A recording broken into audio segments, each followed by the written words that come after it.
We are Jed and Sandy, and we are currently exploring Route 66 in our self-converted Sprinter van from Chicago, Illinois, all the way to Santa Monica, California.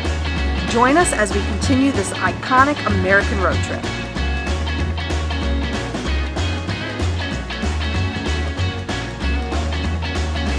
The videos from our journey along Route 66 are being uploaded using NOMAD INTERNET. Our choice for mobile internet while we get our kicks on Route 66. We're just leaving Tulsa, and as we came out, there's a place called the Route 66 Historic Village. This is the Red Fork Depot, by the way. Behind me, this big boy is a Frisco 4500 restored locomotive. I don't think... Steam engine. See, Sandy knows all these facts and I don't. I do the drive and she does the research as we're going down the road. The cat, she just sleeps. And this big guy over here is a 154-foot tall oil derrick. So this whole park was put here to kind of commemorate the area's transportation and oil industry. That's it. Stop following me.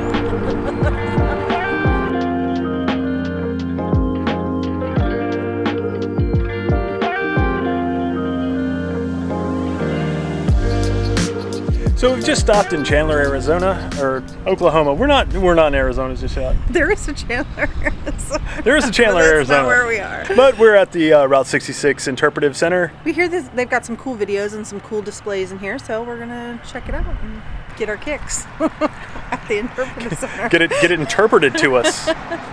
So this place is really cool. It has a bunch of mattresses from beds that were actually on Route 66. They've kind of sealed them off, and you can actually lay in them and watch videos.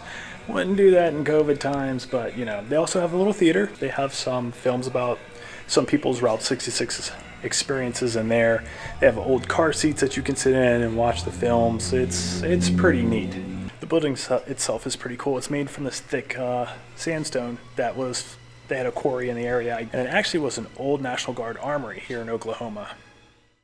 This morning we are at the Arcadia Round Barn. So this is the only round barn on Route 66. Yeah, name another round barn that you know of. I don't know of any other round barns, so it's the first one I believe I've seen. But it's pretty cool. It's like beautifully well maintained or restored. It was originally built in 1898 by a local farmer. He used green oak boards and he wetted them down so that you could bend them in the shape of the barn. Bent them to his will using sheer force. And then there's also a beautiful thatched roof on this place. Yeah, it's beautiful. It's really early in the morning, so it's not open yet this morning, and it doesn't open for another 2 hours, so we're not going to stick around to see the inside, but definitely worth stopping by to look at. So our next stop is right down the road. Seriously, you can see it from the round barn at Pops. Yep, it's a soda shop. So it's not like your traditional like old soda shop where they use the different syrups and stuff, but this place has over 700 different bottles of soda. Out front is its most notable claim to fame, which is a 60-foot soda bottle. They say it's the largest in the world. However, there is some contention with that because the bottle's actually unable to contain any liquid. So I mean, there's some like soda bottle experts out there going, that's not right. So they have some pre-packaged containers of different sodas that you can buy, but they also have a make your own 6-pack. So let's see what we can find. Do you want something cherry? Okay, so we found some to try. We got black cherry, strawberry, a cream soda, a Mexican cola, some dang good root beer, and an orange soda. I loved orange soda when I was a kid. Headed back to the van with our soda haul. So we also forgot to mention that you can grab a bite to eat inside, have like a little diner. And if you want a real treat, then you can come out here at night and watch the sign or the giant soda bottle. There's like a light show or something at night. It flashes different colors. If you watch it, it's a show, okay? So try to come in the evening. It's like 9 o'clock in the morning, so we're not going to be able to see it lit up. But if you can make it here after dark or make a special trip from wherever you're staying to kind of see this is probably one of those places that's absolutely worth seeing after dark.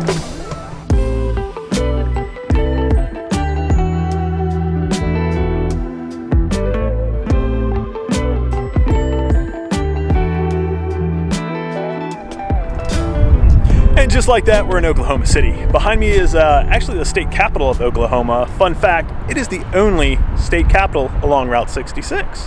You can go inside and tour the building. However, it is Sunday, so everything's kind of closed, you know, government Sundays.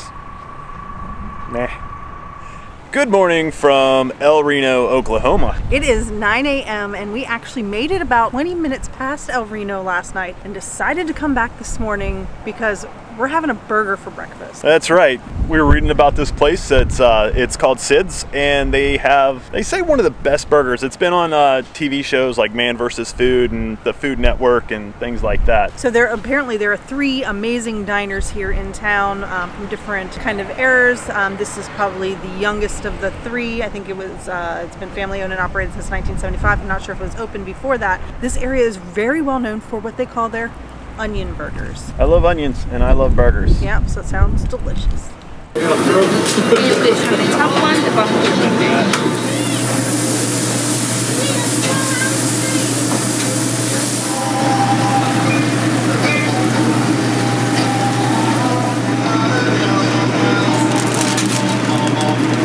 Okay, so That's pretty tasty. yeah, so I think I have to brush my teeth again. it's a lot of onions. If It's you very don't like oniony. onions, Sid's is probably not. Well, I mean, you can get it without any onions, but Yeah, the burger was still good. Yeah, but it was pretty tasty. So I guess they really, it's kind of like a smash burger. So they really compress it down. and the onions into the burger too, like a little bit after grilling them. So you get this nice caramelized, oniony, you know, crispy, cheesy goodness. Okay, so we've made our way to, was it Fort El Reno? Fort Reno. Oh, Fort Reno. Fort Reno, and it's right outside of El Reno.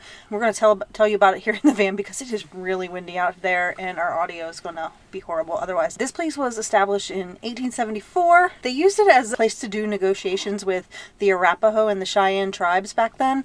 And then in the 1940s, apparently they kept some prisoners of war here from German and Italian prisoners of war, and they are actually the ones that built the chapel.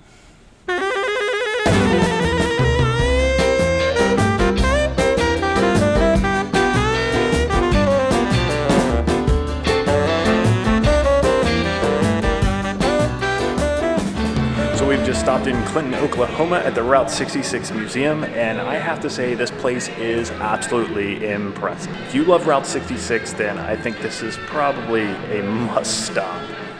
So the museum is actually separated by decades, and you can see as you go through the museum how the cars change, the atmosphere changes. It's really well done. In a while, crocodile. In a while. In the next episode, we continue to get our kicks along Route 66. So don't forget to like this video, subscribe, and hit that notification bell so you don't miss a thing. And until next time, stay wonderful.